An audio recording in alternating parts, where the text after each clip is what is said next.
nakatira dyan. Nag-aalaga ng kambing. Buhay nila yun lang. Pati man din dito.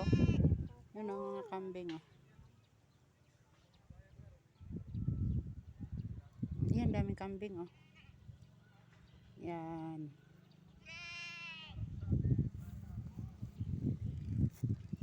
Gustuhan na rin ng anak ko.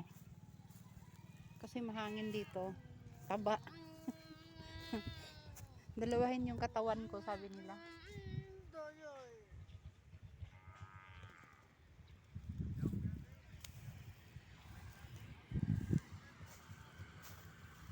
Yun ang usok ko.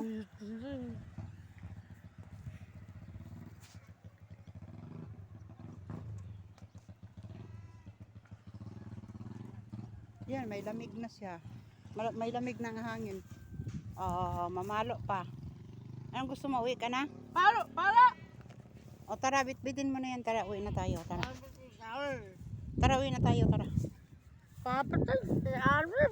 Tara. Bitbitin mo yan. Bitbitin niya yung upuan niya.